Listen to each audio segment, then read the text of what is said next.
Il y aurait une pénurie de personnel dans la restauration, et des pays comme la Tunisie et maintenant le Maroc sont prêts à envoyer des gens en France pour travailler à la place des Français dans ces milieux-là. Donc est-ce que je suis pour ou contre? Je suis complètement pour.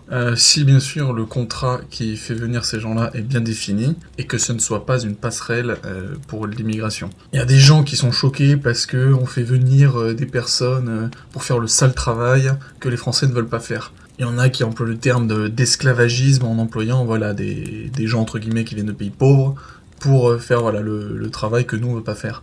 Mais c'est comme ça. On est dans un monde où chaque pays est différent, il y a de la richesse plus ou moins bien répartie sur le monde. Nous, on évolue, la société évolue, il y a beaucoup d'emplois qui mutent, et les gens aussi qui ne veulent plus faire tel ou tel travail. Mais comme pour le moment on est dans un monde hétérogène et que il y a des pays pauvres et des pays riches, ce qui se passe c'est qu'on est dans une situation de win-win, c'est-à-dire que nous, on ne veut pas faire le sale boulot, mais il y a des gens de pays plus pauvres qui sont prêts à faire ce boulot parce qu'ils seront forcément mieux payés que dans leur pays. Par exemple, voilà, nous, faire le travail qui est dans la restauration, qui a des conditions très difficiles et qui est payé un SMIC ou peut-être un peu plus, c'est pas du tout attractif pour un Français maintenant, parce que voilà, le monde évolue, mais ça peut l'être pour un étranger, où voilà, il serait payé au SMIC français, ce qui équivaudrait à plusieurs mois de travail dans son pays à lui. Donc là, en l'occurrence, la Tunisie et le Maroc sont des pays pauvres comparés à la France, et donc gagner un SMIC français, c'est pendant 5 mois en plus, je crois que c'est ça, les périodes saisonnières, c'est largement favorable pour ces gens-là.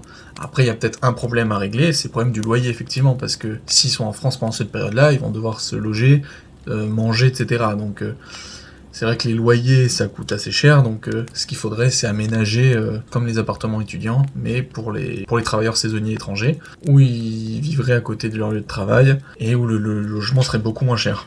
Et puis de toute façon, c'est la même chose avec les livraisons Uber. C'est beaucoup des étrangers qui font ça, mais on ne les oblige pas. On leur dit pas faites ce boulot. C'est justement, il y a ce boulot qui est proposé, eux ils le font, et tant mieux. Ça fait plaisir aux gens qui reçoivent de la bouffe à domicile, et ça paye aussi les gens qui travaillent.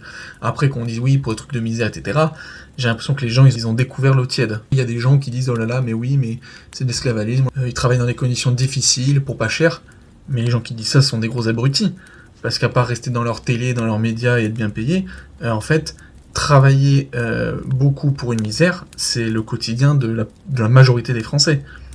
Donc là, ce que les étrangers font, c'est ce que déjà nous on faisait, c'est le travail des Français. C'est juste que maintenant les gens évolués ont plus envie de faire ça, et du coup c'est comme le ménage. Le ménage, toujours les Français l'ont fait, et encore continuent de le faire.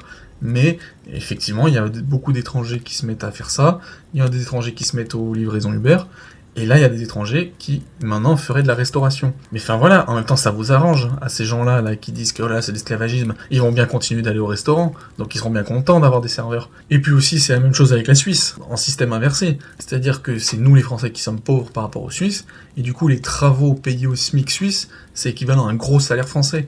Donc, tous les boulots que les Suisses veulent plus faire dans leur pays, ils font appel aux étrangers pour travailler, dont les Français, et les Français sont bien contents de travailler en Suisse pour gagner un salaire 3 fois, voire 4 fois supérieur à ce qu'ils gagneraient en France à faire la même chose. Et pourtant, on n'est pas en train de dire « Oh, la Suisse, c'est un pays esclavagiste parce qu'ils prennent des gens pour les payer à leur SMIC ». Donc, enfin, voilà, c'est complètement stupide, en fait, de réagir comme ça. On vit dans un monde globalisé, mondialisé, donc il faut assumer. Ceux qui sont contents de l'Europe, de l'Union Européenne, du monde et de l'ouverture, etc., il faut tout accepter. Donc voilà, si on veut que les restaurants, les bars, etc., restent ouverts l'été, qu'on en ait quand on veut, il faut du personnel, et s'il n'y a plus aucun Français qui veut faire ce travail, forcément il faut chercher ailleurs. Et pour l'instant, les gens ailleurs, ils se proposent de le faire. D'ailleurs, il me semble que c'est la Tunisie qui a demandé à la France s'ils pouvaient envoyer des gens. Donc voilà, ça arrange tout le monde. Tant que les contrats sont bien réglés, que l'on vérifie bien qui rentre, qui repartent, etc., il n'y a aucun problème, et ça arrange tout le monde.